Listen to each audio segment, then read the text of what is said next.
Why does pain change people so much? Why can one betrayal turn a warm person emotionally cold for years? Why do some memories refuse to die even when the event itself is long over? And why does life sometimes feel less like living and more like surviving a war that nobody around you can see?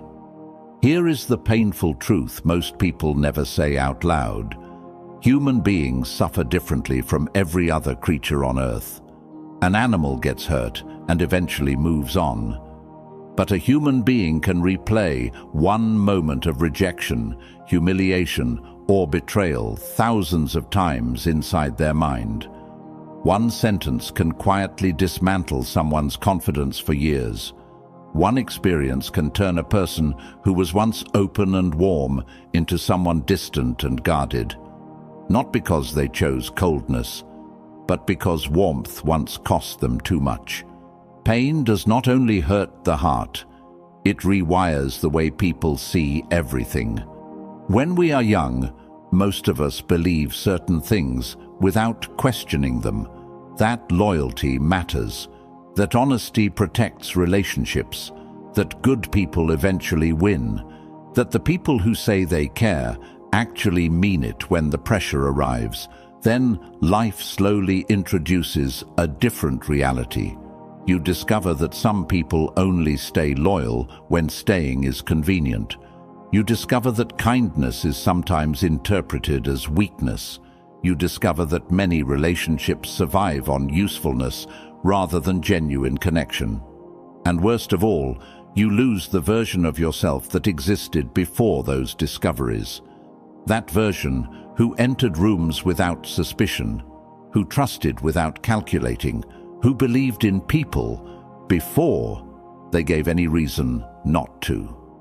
Machiavelli understood something that most people spend their entire lives trying to avoid seeing, that beneath manners, smiles, and polite words, human beings are frequently driven by fear, self-interest, and survival. Once a person truly encounters this side of human nature, something shifts permanently inside them.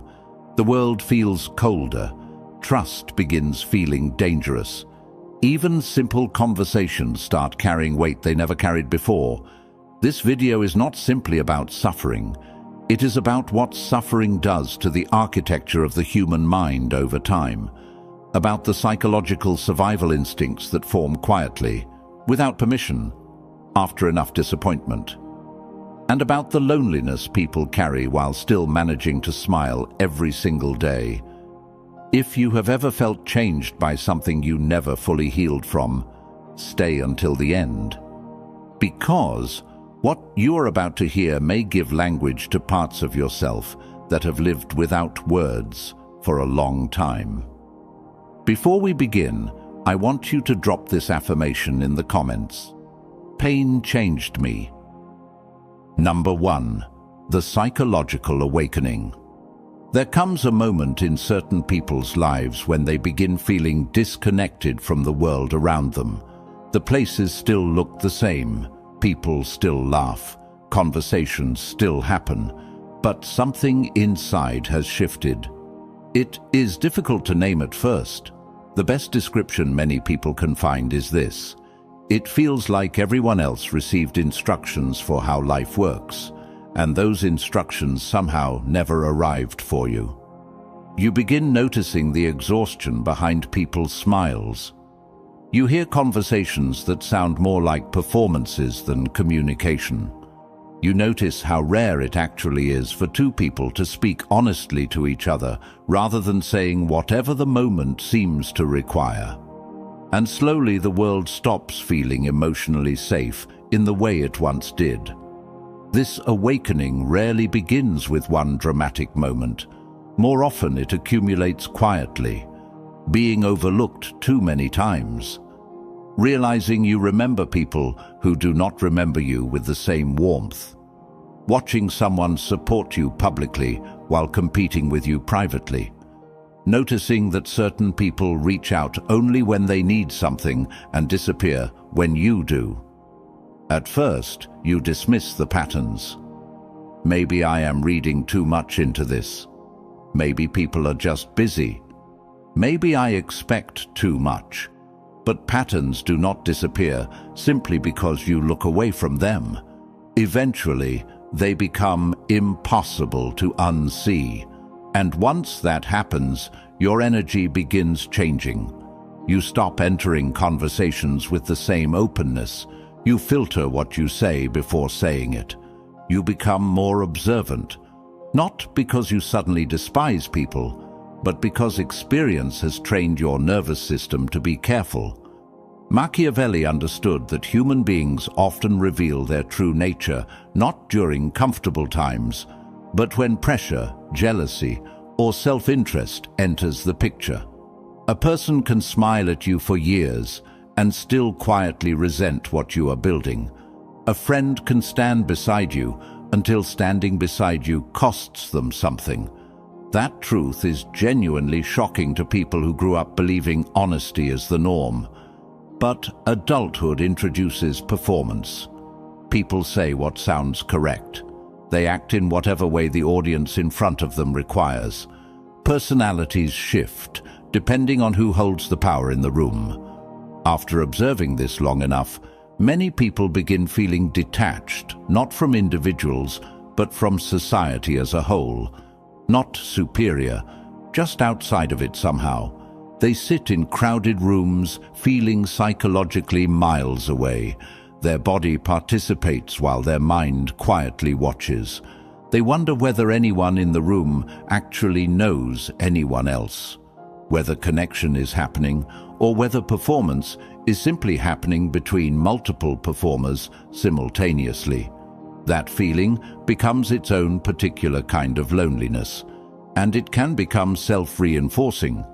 Once someone becomes deeply self-aware, shallow interactions begin feeling like a drain rather than a comfort. Gossip feels meaningless.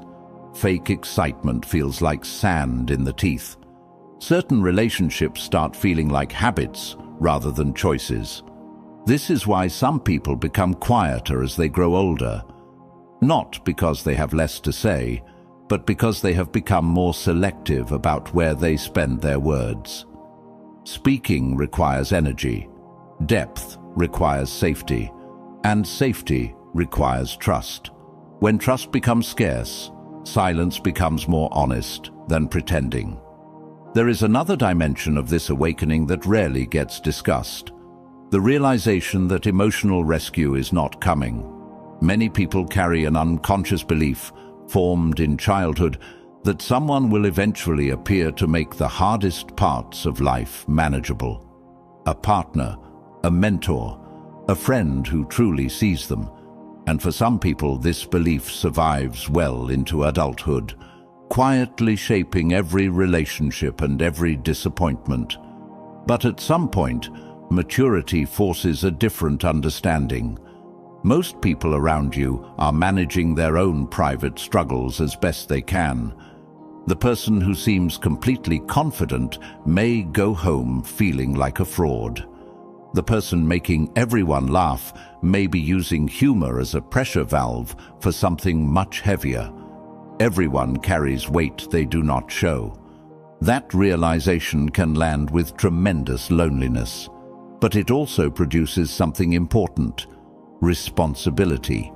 The person stops outsourcing their healing to whoever is nearby.